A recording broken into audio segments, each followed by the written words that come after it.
ಬೀದಿ ಲೈಟ್ ಸಮಸ್ಯೆ ಇದೆ, ಗಾರ್ಡನ್ಗಳಿದಾವೆ ಅದರಲ್ಲಿ ಬೀದಿ ಲೈಟಿನ ಸಮಸ್ಯೆ ಇದೆ. ಈ ರೀತಿ ಹಲವಾರು ಸಮಸ್ಯೆಗಳಿದಾವೆ. ಈಗ ನಮ್ಮ ಪಟೇಲ್ ಬಡಾವಣೆ ಆಗಿ 30-35 ವರ್ಷ ಆದ್ರೂ ಈಗ 10 ವರ್ಷದ ಹಿಂದೆ ನಮ್ಮ ಒಂದು ಗಾರ್ಡನ್ ಅಲ್ಲಿ ಮಕ್ಕಳ ರೈಲನ್ನ ಬಾಲ ಮಂದಿರಕ್ಕೆ ವಹಿಸ್ಕೊಟ್ಟು ಪ್ರಾರಂಭ ಮಾಡಿದ್ರು.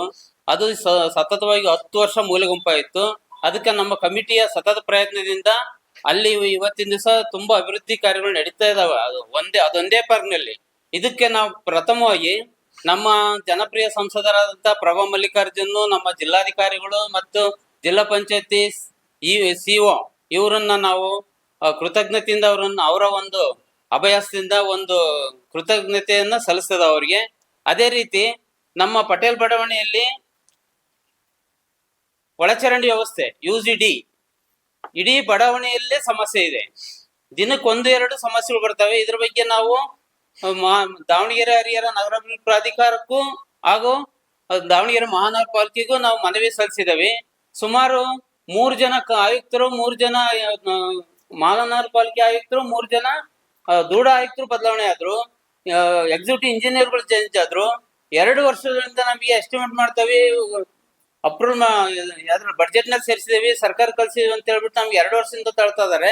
ಅದ್ ಯಾವ ಕಾರಣಕ್ಕೆ 8 ಕೋಟಿ ಬಿಡುಗಡೆ ಐತೆ, 5 ಕೋಟಿ ಬಿಡುಗಡೆ ಐತೆ ಅಂತ ಹೇಳ್ತಾರ ಹೊರತು ಇವತ್ತಿನವರೆಗೂ ಅದಕ್ಕೆ ಕೆಲಸ ಪ್ರಾರಂಭ ಆಗಿಲ್ಲ.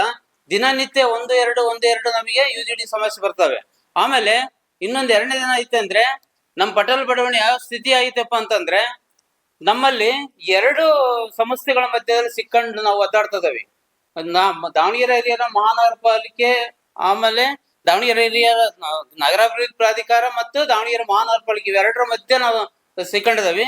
ಇಲ್ಲಿವರೆಗೆ ಸುಮಾರು 2024 ಜುಲೈವರೆಗೆ ದಾವಣಗೆರೆ ಹರಿಹರ ನಗರಾಭಿವೃದ್ಧಿ ಪ್ರಾಧಿಕಾರದವರು ನಮ್ಮ ಅಭಿವೃದ್ಧಿ ಮಾಡಿ ನಮ್ಮ ಬಡಾವಣೆಯನ್ನ ವರ್ಗಾವಣೆ ಮಾಡಿದ್ದಾರೆ.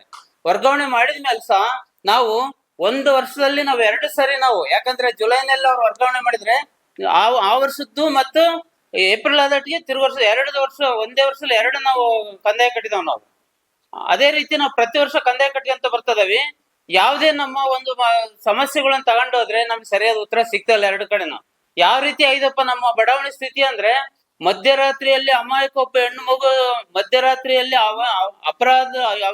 ಅಪರಾತ್ರಿಯಲ್ಲಿ ಕೈ ಸಿಕ್ಕಾಗ ಯಾವ ಸ್ಥಿತಿ ಆಗಿದೆ ಆ ಸ್ಥಿತಿ ಅತ್ಯಾಚಾರಕ್ಕೆ ಒಳಗಾದಂತ ನಮ್ಮ ಬಡಾವಣೆ ಆಗಿದೆ. ಆ ಸ್ಥಿತಿ 2 ಸಂಸ್ಥೆಗಳ ಕೈ ಸಿಕ್ಕು ನಮ್ದು ಸಂಸ್ಥೆ.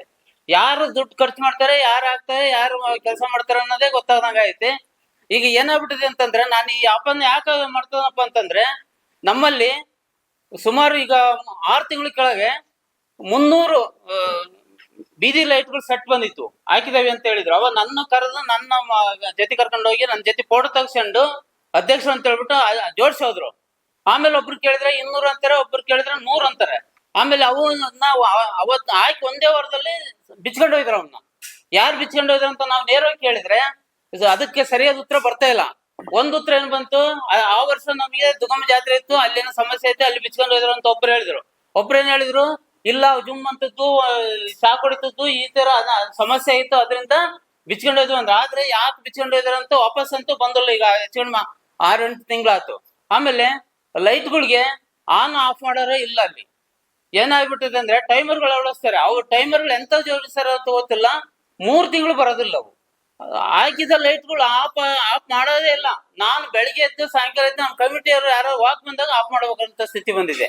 ಈ ರೀತಿ ನಮಗೆ ಅಲ್ಲಿ ರೀಡಿಂಗ್ ರೂಮ್ ಕೇಳಿದವಿ, ಆಮೇಲೆ ಒಂದು ATM ಕೇಳಿದವಿ, ಕುಡಿಯ ನೀರಿಂದ ಕೇಳಿದವಿ. ಆಮೇಲೆ ನಮ್ಮ ಬಡಾವಣೆ ಆದಾಗ್ಲಿಂದಲೂ ಇವತ್ತಿನವರೆಗೂ ಇವು ಚರಂಡಿಗಳು ಸ್ವಚ್ಛತೆ ಆಗಿಲ್ಲ ಸರ್. ಸುಮಾರು 35 ವರ್ಷ ಬಡಾವಣೆ ಆಗಿ ಈಗ ಚೆನ್ನಾಗಿ ವಾಸ ಮಾಡ್ತಿರೋದು ನಮ್ಮ ಜನ. ಈಗ ಹೆಚ್ಚು ಕಡಿಮೆ 20-15 ವರ್ಷದಿಂದ ವಾಸ ಮಾಡ್ತಾರೆ. ಅದರಲ್ಲಿ ನಿಮ್ಮ ಈ ಪತ್ರಕರ್ತರು ಒಂದು ಬಡಾವಣೆಯಲ್ಲಿ ಸಾಕಷ್ಟು ಜನ ಇದಾರೆ, ಅವರು ನಮಗೆ ಕರೆ ಮಾಡ್ತಿರ್ತಾರೆ. ನೀವು ನಿಮ್ಮ ಒಂದು ಸಹಕಾರ ಇದ್ರೆ ಮಾತ್ರ ಬಡಾವಣೆ ಅಭಿವೃದ್ಧಿ ಆಗಕ್ಕೆ ಸಾಧ್ಯ. ನಮ್ದೊಂದು ಮಾದರಿಯಾದ ಬಡಾವಣೆ ಮಾಡ್ಬೇಕು ಅಂತ ಹೇಳಿ ನಮ್ಮ ಕಮಿಟಿಯವರು ಎಲ್ಲಾ ರೀತಿ ಪ್ರಯತ್ನ ಮಾಡ್ತೇವೆ. ತಾವುಗಳು ದಯಮಾಡಿ ನಮ್ಮ ಕಮ್ಯುನಿಟಿಯ ಪರವಾಗಿ ಸಪೋರ್ಟ್ ಮಾಡಿ. ನಮ್ಮ 28 ಅಂಶಗಳನ್ನ ನಾವು ಮುಂದಿಟ್ಟಿದಾವೆ. 28 ಅಂಶಗಳು ನಾವು ಹೇಳಕ್ಕಾಗಲ್ಲ. ಈಗ ಇನ್ನೊಂದ್ ಏನಾಯ್ತು ಅಂದ್ರೆ,